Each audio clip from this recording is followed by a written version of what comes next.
नमस्कार। तनहुँ समाचारमा यहाँहरू सम्पूर्णलाई हार्दिक स्वागत छ। म राज श्रेष्ठ। समाचार सुरु गरौँ मुख्य खबरका शीर्षकहरूबाट।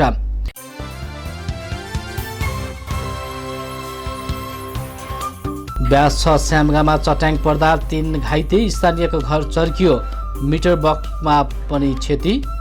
बेलचौतरामा थप 78 आइसोलेसन बेड थपिँदै स्थानीय सरकारको सहयोगमा जीपी कोइरालामा 12 कोठे भवनको काम सुरु।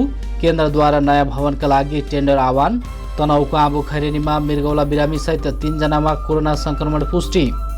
र दमौली बजार क्षेत्रको फोहोर विसर्जन स्थल भतेरी पुनः मादी नदीको कटानमा नगरपालिकाद्वारा फोहोर फाल्ने वैकल्पिक स्थानको खोजी।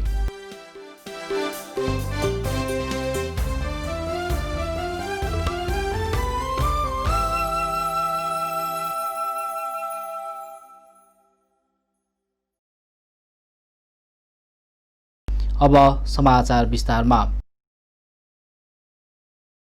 तनहुँको आँबुखैरेनी गाउँपालिकाका 3 जनालाई कोरोना संक्रमण पुष्टि भएको छ। गण्डकी प्रदेश स्वास्थ्य निर्देशनालयले मंगलबार सार्वजनिक गरेको विवरण अनुसार आँबुखैरेनी गाउँपालिका वडा नम्बर 3 का 42 र 48 वर्षीय महिला र 56 वर्षीय पुरुषलाई संक्रमण पुष्टि भएको स्वास्थ्य निर्देशक डाक्टर विनोद बिन्दु शर्माले जानकारी दिनुभयो। कन्ट्र्याक्ट ट्रेसिङका आधारमा गरिएको परीक्षणमा उनीहरूलाई संक्रमण देखिएको गाउँपालिकाले जनाएको छ। उहाँका अनुसार कोरोना संक्रमित मध्ये 1 जना मृगौला बिरामी रहेको स्वास्थ्य शाखा प्रमुख अगमराज उपाध्यायले जानकारी दिनुभयो। ब्यास तल्लो स्यामगामा चट्याङ पर्दा 3 महिला घाइते भएका छन्। बिहान 8:30 बजे स्थानीयको घरमा परेको चट्याङबाट घाइते मध्ये 2 अचेत भएकाले थप उपचारका लागि पोखरा पठाइएको छ। वडा सदस्य कृष्ण विष्टका अनुसार चट्याङबाट घाइते स्यामगा निवासी मैया विक र चन्द्रकला विकलाई दमौली अस्पतालमा उपचारपछि थप उपचारका लागि पोखरा पठाइएको हो। विष्टका अनुसार रेसिङ एक घर भई आफन्तका आएकी सुमित्रा विकको भने दमौली अस्पतालमा उपचार भइरहेको छ। चट्याङले स्थानीय चन्द्रबहादुर थापा, लीलाबहादुर विक, देवराज विक, धनबहादुर विक लगायतको घरमा क्षति पुर्याएको छ। चट्याङले स्थानीय मानबहादुर बोहराको भैँसी पनि मरेको बताइएको छ। पहिरोले घर खसालेका चन्द्रबहादुरकै घरमा चट्याङ समेत पर्दा झनै क्षति पुगेको उहाँले बताउनुभयो। यसैबीच साँगी खोलाले बगाएका 2 व्यक्तिलाई उद्धार गरिएको छ। प्रहरीका अनुसार ब्यास 5 बरबोटे स्थित साँगी खोलामा पानीको पाइप मिलाउन गएका स्थानीय 27 वर्षका सुदीप दमाई र 16 वर्षकी खुसी थापालाई खोलाले बगाएको थियो। उनीहरूलाई बगाउँदै गरेको अवस्थामा स्थानीयको सहयोगमा सकुशल उद्धार गरिएको प्रहरीले जनाएको छ। देवघाट गाउँपालिका 2 का वडा सचिव गंगाराम मानन्धरलाई कुटेको आरोपमा 2 युवा पक्राउ परेका छन्। मादक पदार्थ सेवन गरेर तनहुँ देवघाट गाउँपालिका 2 बगानका सचिव कुटेको आरोपमा रेसिङ गाउँपालिका 3 का 26 वर्षका धनसिंह मगर र सोही ठाउँका 23 वर्षका असीम थापा पक्राउ परेका हुन्। उनीहरूमाथि अनुसन्धान भइरहेको प्रहरीले जनाएको छ। विद्यालयमा राखिएका आइसोलेसन हटे पनि पछिल्लो समय संक्रमित थपिरहेकाले दबावका बीच संघ र स्थानीय सरकारले बेग्ला बेग्ला आइसोलेसनका लागि काम थालेका छन्। तनहुँमा भने झै काम भएका केही महिनाभित्र 78 बेड क्षमताका आइसोलेसन थपिनेछन्। शुक्ला गण्डकी नगरपालिकाको बेलचौतारा स्थित जीपी कोइराला राष्ट्रिय श्वास प्रश्वास केन्द्रमा तनहुँका स्थानीय तहको लगानीमा 48 बेडको 12 कोठे आइसोलेसनको निर्माण भइरहँदा सङ्घ सरकार मार्फत जीपी कोइराला राष्ट्रिय श्वास प्रश्वास केन्द्रले पनि 12 कोठे 30 बेड क्षमताको आइसोलेसन बनाउने तयारी गरेको हो। केन्द्रले 85,47,000 को लागतमा आइसोलेसन बनाउनका लागि टेन्डर आह्वान गरेको छ। आफ्नै हातभित्र ट्रस्टको संरचना बनाउने र चाँडै नै सक्ने गरी टेन्डर आह्वान गरिएको केन्द्रका प्रमुख डाक्टर रामकुमार श्रेष्ठले बताउनुभयो। यस्तो छ, यो अहिले हामी 50 बेडको आइसोलेसन वार्ड सञ्चालन गरिरहेको छौँ। जुन हामीले आइसोलेसन वार्ड पहिला बनायौँ त्यो चाहिँ हाम्रो जेनरल वार्डहरू थियो। त्यसको लागि हामी एउटै बिल्डिङमा आइसोलेसन वार्ड पनि भएको थियो। यसलाई बाहिर सार्नुपर्छ भन्ने हाम्रो पहिलादेखि नै हाम्रो कुरा थियो। त्यसमा हामीले माथि हाम्रो स्वास्थ्य मन्त्रालयसँग बजेट माग गरेको र त्यो बजेट माग अनुसार पहिला असारमै हो पैसा आउनुपर्ने। हामीले असारमा नै एउटा टेन्डर निकालेको थियौँ। प्रिफेयर भवन छिट्टो बनाऊ भन्ने हिसाबले एउटा टेन्डर निकालेको, तर पैसा आइपुग्नुलाई ढिलो भयो। असारको अन्तिमतिर भइसकेपछि त्यसलाई अहिले हामी अर्को टेन्डर निकालेर एउटा छुट्टै 30 बेडको आइसोलेसन भवनलाई टेन्डर प्रोग्राम अगाडि बढिसकेका छौँ। त्यो चाहिँ 30 बेडको हुन्छ। र अर्को जुन हाम्रो स्थानीय सरकारहरू तनहुँ जिल्लाका सबै स्थानीय सरकारहरूले पहिला एउटा निर्णय गरेर एउटा पिसिआर मेसिन यहाँ राख्ने जिपीमा राख्ने भन्ने निर्णय गर्नुभएको थियो। त्यो निर्णय चाहिँ कार्यान्वयन हुन सकेन। अब प्रदेश सरकारले पनि यहाँ जुन प्रदेश सरकारबाट अनुमति चाहिने हुन्छ पिसिआर मेसिन राख्नलाई, यहाँ आवश्यकता नदेखिएको प्रदेशबाटै पोखरामै अर्को ल्याब थपेर गर्ने भनेपछि त्यो पिसिआर मेसिन यहाँ नराख्ने भएपछि हामीले के भन्यो भने त्यो पैसाले बरु अर्को कुनै आइसोलेसन भवन बनाइदिनु भयो भने अब अहिले तनहुँमा सङ्क्रमित बढी भइरहेको अवस्थामा त्यो सहज हुन्छ भनेपछि उहाँहरूले फेरि त्यो निर्णयलाई सच्याएर अहिले चाहिँ एउटा 12 घन्टेको आइसोलेसन वार्ड निर्माण प्रक्रियामा उहाँहरू अगाडि बढिसक्नु भएको छ। यहाँसम्म हाम्रो 60 बेड हुन्छ त्यहाँ। त्यसपछि हामीले त्यो 60 बेड त्यहाँ चलाएर यो हाम्रो जुन अहिले 50 बेड छ त्यो चाहिँ हामीले हाम्रो प्रशासन वार्डहरू ओपिडीहरू सबै हटाएर त्यो बनाएको हौँ। त्यो हामी चाहिँ फेरि पहिलाकै उसमा सञ्चालनमा जाने हाम्रो योजना छ। तर हेर्दै जाउँ अब भोलिको दिनमा सङ्क्रमित कति थपिन्छ, त्यो 60 बेडले नपुग्ने हो भने त्यसलाई अर्को निर्णय गरौँला। तर अहिलेको हाम्रो योजना भनेको पहिलाको वार्डहरूमा हामी पहिलाको जस्तै फेरि सुचारू गर्ने, आइसोलेसन चाहिँ छुट्टै यो अहिले नयाँ बन्न लागेको 2टा भवनमा आइसोलेसन सार्ने उसमा छौँ। र अहिले पछिल्लो दिनमा आएर 1 हप्ता जति अगाडि हाम्रो माननीय क्रिया सिभिलज्यू पनि आउनुभएको थियो र हामीले अहिले एउटा निर्णय अरू के गरेछौँ भने हामीलाई अरू 100 बेड आइसोलेसन थप्नुपर्छ भन्ने विथ आइसियू 100 बेड आइसोलेसन सहित 10 बेडको आइसियू समेत थप्नुपर्छ भन्ने एउटा निर्णय गरेको छौँ। त्यसको लागि अब हामीले डिसिएमसीबाट निर्णय गराएर माथि मन्त्रालयबाट अर्को पनि माग गरिरहेका छौँ र त्यो भएपछि लगभग 150 बेडको आइसोलेसन हुन्छ। गत महिना तनहुँमा आफ्नै पिसिआर मेसिन खरिद गर्ने निर्णय तनहुँमा भएको थियो। म्याग्दी गाउँपालिकाका संयोजनमा पिसिआर मेसिन किन्ने तयारी गरेर स्थानीय तहहरूले बजेट समेत विनियोजन गरे पनि प्रदेश सरकारले अनुमति नदिँदा त्यो काम रोकिएको थियो। अब पिसिआर मेसिन भन्दा पनि आइसोलेसन नै राख्ने गरी अर्को निर्णय भएपछि काम थालेको शुक्ला गण्डकी नगरपालिकाका प्रमुख किसान गुरुङले जानकारी दिनुभयो। शुक्ला गण्डकी नगरपालिकाले 14% र अरू नगरपालिकाले 12%। त्यसपछि आएर गाउँपालिकामा चाहिँ 5वटा गाउँपालिकाले चाहिँ 9% र देवघाट गाउँपालिकाले 5% गरेर 100% पुर्याउने र त्यो भवन बनाउने भनेर चाहिँ भनिएको छ।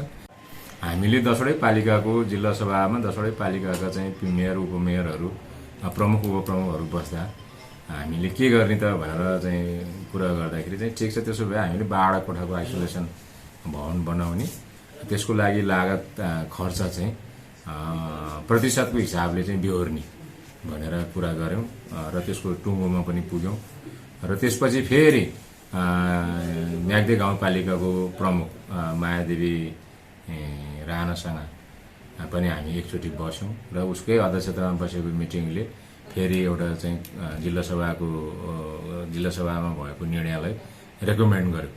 रेकमेन्ड गरिसकेपछि अब अहिले चाहिँ हामीले ठिक छ, त्यसो भए अब हामीले प्राविधिकहरूलाई खटाउनु पर्यो भनेर प्राविधिकलाई खटायौँ। प्राविधिकले त्यसको चाहिँ नापजाप गरेर इस्टिमेट गरेर ल्याएको छ र प्राविधिक इस्टिमेट अनुसार चाहिँ 72 लाख रुपियाँको 12 कोठाको भवन निर्माण गर्ने भनेर भनेका छौँ। र पिसिआर मेसिन किन्नका लागि धेरै प्रयास गरे पनि आवश्यक सहयोग नमिलेकाले आइसोलेसनमै जोड दिएको जनप्रतिनिधिहरूको भनाइ छ। यसका लागि 72 लाख रुपियाँ विनियोजन गरिएको छ। साबिकको सेती गङ्गा सामुदायिक अस्पताललाई समेत गाभेर बनाइएको जीपी कोइराला राष्ट्रिय श्वास प्रश्वास केन्द्रले यस क्षेत्रका अन्य प्रकृतिका बिरामीलाई पनि उपचार गर्दै आएको थियो। तर अस्पताललाई आइसोलेसन बनाइएपछि उपचारका धेरै काम प्रभावित भएका छन्। यसका लागि पनि आइसोलेसन थपेर अरू बिरामीका लागि विकल्प दिनुपर्ने दबाव केन्द्रसँग छ। त्यसैले बेग्लै भवन निर्माणका लागि आफूहरूले पनि बेग्लै बजेट विनियोजन गरेर काम थालेको केन्द्रको भनाइ छ। हाल तनहुँमा सबैभन्दा धेरै क्षमताका आइसोलेसन जीपी कोइराला श्वास प्रश्वास केन्द्रमा छ। पछिल्लो समय संक्रमित थपिरहे पनि आइसोलेसनको संख्या घटिरहेकाले दबावका बीच थप्न लागि आइसोलेसन भवन तयार भएमा यसले संक्रमितको चाप थेग्नका लागि सहयोग पुग्नेछ। तनहुँ समाचारमा एकैछिन व्यापारिक विश्राम।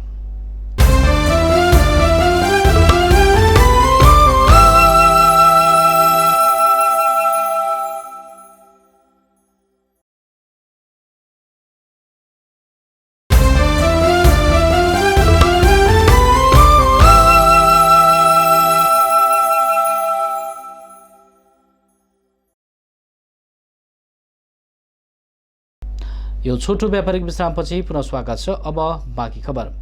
भत्तेरीमा फोहोर फाल्न समस्या, वैकल्पिक स्थानको खोजी कार्य तीव्र रहेको छ। ब्यास नगरपालिकाका नगर क्षेत्रबाट सङ्कलन भएका फोहोर विसर्जनका लागि पुनः समस्या उत्पन्न भएको छ। ब्यास 3 भत्तेरीमा फोहोर विसर्जन गर्दै आए पनि मंगलबार आएको बाढीले थपकटान गरेपछि फोहोर विसर्जन गर्ने स्थान समस्या भएको हो। गत श्रावणमा बाढीले भत्तेरीको फोहोर विसर्जन स्थलमा समस्या गरेपछि पुनः मर्मत गरेर फोहोर विसर्जन गरिँदै आए पनि पुनः खोलाले उक्त स्थान कटान गरेको छ। पटक पटक नदीले फोहोर फाल्ने स्थान कटान गरेपछि ब्यास नगरपालिकाले वैकल्पिक स्थानको खोजी गरेको छ। नगरपालिकाको वार्ड नम्बर 4 र 10 को बीचमा पर्ने माथिल्लो भत्तेरीमा फोहोर फाल्ने तयारी गरिएको छ। मादी नदीमा प्रदूषण नहुने गरी फोहोर विसर्जन गर्ने र स्थानीय टोल विकास संस्थाको माग बमोजिम विकास पक्षलाई क्रमशः सम्बोधन गरिने नगर प्रमुख वैकुण्ठ नेउपानेले जानकारी दिनुभयो। ब्यास नगरपालिकाले बजार क्षेत्रको वार्ड नम्बर 2, 3 र 4 बाट दैनिक रूपमा फोहोर सङ्कलन गर्दै आएको छ। नगरपालिकाको बजार क्षेत्रबाट दैनिक 11 टन फोहोर सङ्कलन हुने गरेको छ। नदीमा फोहोर विसर्जन गरिएपछि आम सर्वसाधारणले समेत उक्त स्थानमा फोहोर नफ्याँक्न आग्रह गरेका थिए। विशेष गरेर पर्यटकीय सम्भावना बोकेको क्षेत्रमा फोहोर सङ्कलन गरिएको र नदी दूषित समेत भएको थियो। ब्यास नगरपालिकाले नगरस्तरीय अस्पताल बनाउने प्रस्ताव अगाडि ल्याएको छ। नगरपालिकाको सोमबार बसेको नगर कार्यपालिकाको नियमित बैठकले अस्पतालको पूर्वाधार निर्माणका लागि आवश्यक पर्ने जग्गाको प्रस्ताव माग गरेको छ। नगर प्रमुख वैकुण्ठ नेउपानेको अध्यक्षतामा बसेको बैठकले नगरस्तरीय अस्पताल निर्माणको पूर्वाधार निर्माण गर्न न्यूनतम 30 रोपनीसम्मको जग्गा उपलब्ध गराउन सबै वडा समितिसँग जग्गाको प्रस्ताव माग गरिएको थियो।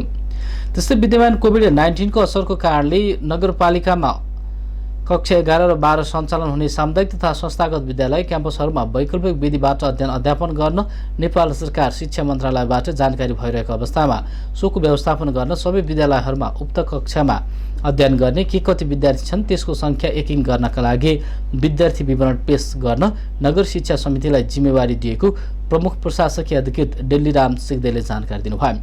सो नगरपालिकाको बैठकले नगरपालिकाको 9वटा कार्यविधि तथा नियमावली संशोधनसहित पारित गरेको छ। बैठकले निर्माण व्यवसाय इजाजत पत्र नियमन गर्ने कार्यविधि 2077, व्यासनगर शिक्षा नियमावली 2076, योजना अनुगमन कार्यविधि 2077 पारित गरेको छ।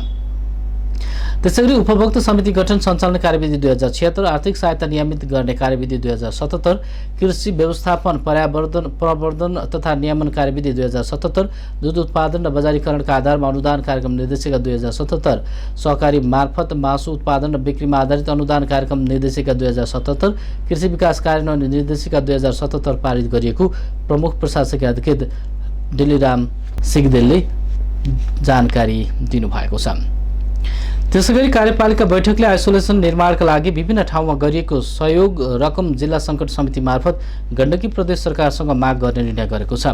नगरपालिकाले आइसोलेसन निर्माणका लागि शुक्ला गण्डकी नगरपालिकास्थित जीपी कोइराला राष्ट्रिय श्वास प्रश्वास उपचार केन्द्रलाई 9 लाख, कृषि विकास बैङ्कको पुरानो भवनमा आइसोलेसन निर्माणका लागि 4,50,000, दमोली अस्पताललाई शोध भर्ना पाउने गरी 4,50,000, आइसोलेसन बनाउन सोही बैङ्क भवन मर्मत निर्माणमा खर्च भएको 3,65,000 रुपैयाँ गण्डकी प्रदेश सरकारसँग माग गरेको छ। गत असार साउन महिनामा विपदबाट नोक्सान भएको घर, बाटो, बाँध, कुलो, खानेपानी लगायतका विषयमा पुनः स्थापना र राहत वितरण गरिएको नगर स्तरीय वडा स्तरीय कार्यको समीक्षा गर्नुका साथै बाँकी सहयोग पुर्याउन पर्ने घर परिवार सामुदायिक संस्थालाई तत्काल सहयोग पुर्याउने निर्णय समेत भएको बैठकले जनाएको छ। त्यसैगरी सरकारले तोकेको मापदण्ड बमोजिम स्थानीय अनुदानको मल व्यवस्थापन समितिका संयोजक एवं नगर उपप्रमुख मीरा जोशीको अध्यक्षतामा बढ्ने समितिलाई क्रियाशील बनाई बजारमा देखिएको मल प्राप्तिको समस्यालाई सम्बोधन गर्न समन्वय गरी मल उपलब्ध गराउन सहजीकरण गर्ने निर्णय समेत गरिएको कार्यपालिका बैठकले जनाएको छ। मृगौला पीडित अब्दुल गफदारलाई आर्थिक सहयोग प्राप्त भएको छ। कतारमा रहेका नेपाली दाजुभाइहरूबाट सङ्कलित रकम गफदारलाई सोमबार हस्तान्तरण गरिएको छ। साबिक काउ शिवपुर 1 झापुटार हाल साउदीमा कार्यरत देवबहादुर पुलामीबाट प्राप्त 20,379 रुपैयाँ ब्यास 4 निवासी मृगौला पीडित गफदारलाई हस्तान्तरण गरिएको हो। मृगौला पीडित गफदारकी जीवनसाथी सायराका स्कुले साथी पुलामीबाट प्राप्त सो रकम अर्की साथी शान्तिकुमारी दराई मार्फत प्रदान गरिएको हो। स्कुले जीवनकी साथी सायराका पति अब्दुल मृगौला पीडित भएको खबरले दुखी हुँदै देश विदेशमा रहेका साथीहरू मार्फत सहयोग सङ्कलन थालिएको दराईले बताउनुभयो। उहाँले गफारको शीघ्र स्वास्थ्य लाभको समेत कामना गर्नुभएको छ। यसैगरी लायन्स क्लब अफ तनहुँ सत्यवतीले पनि मृगौला पीडित गफारलाई आर्थिक सहयोग प्रदान गरेको छ। क्लबले 10,000 रुपियाँ सहयोग गरेको छ। सो सहयोग रकम क्लबका अध्यक्ष शान्ति कुमारी दरै, निवर्तमान अध्यक्ष अञ्जना तिमिल सिन्हा, पूर्व अध्यक्ष राधिका परियार, प्रथम उपाध्यक्ष विमला श्रेष्ठ, तृतीय उपाध्यक्ष रामशोभा श्रेष्ठ, सचिव पवित्र खनाल, सहसचिव सीधा वैद्यको उपस्थितिमा मृगौला पीडित गफार दम्पतिलाई हस्तान्तरण गरिएको हो। बागलुङ, ढोरपाटन 8 र 9 मा हालै गएको बाढी र पहिरो पीडितलाई सघाउन नायक पल्सा र गायक दुर्गेश थापाले चलाएको अभियानमा आबुखैरेनीका युवाले साथ दिएका छन्। पीडितलाई राहत दिनका लागि त्यसतर्फ जान लागेका गायक र नायकलाई आबुखैरेनीका युवा व्यवसाय अभियान श्रेष्ठले 30 बोरा चामल सहयोग गरेका हुन्। बागलुङ जाने क्रममा उनीहरूलाई आबुखैरेनीमा चामल हस्तान्तरण गरिएको श्रेष्ठले जानकारी दिनुभयो। बाढी पीडितलाई उहाँहरूले राहत लिएर जाँदै गरेको थाहा पाएपछि मैले पनि सकेको सघाएको हुँ, श्रेष्ठले भन्नुभयो। राहत लिएर टोली त्यसतर्फ प्रस्थान गरिसकेको छ। बुधबार राहत हस्तान्तरण गरिने गायक दुर्गेशले बताएका छन्। यिनै विविध समाचारहरूका साथमा हामी तनहुँ समाचारको अन्त्यमा आइसकेका छौँ। बिदा लिनु पूर्व मुख्य खबरका शीर्षकहरू पुनः एकपटक।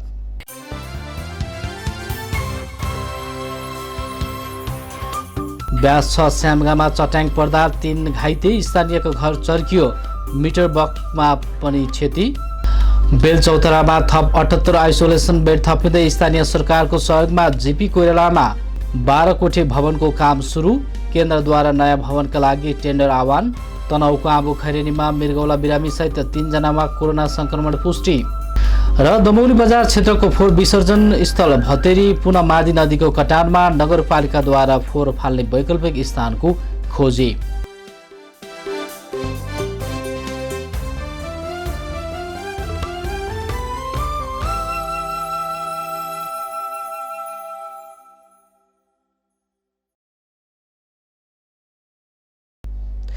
हवस् त, खबरहरूको क्रम अहिलेको लागि यति नै। हाम्रै गाउँघर सहर बजारको समाचारको लागि हेर्दै गर्नुहोला तनहुँ टेलिभिजन। नमस्कार।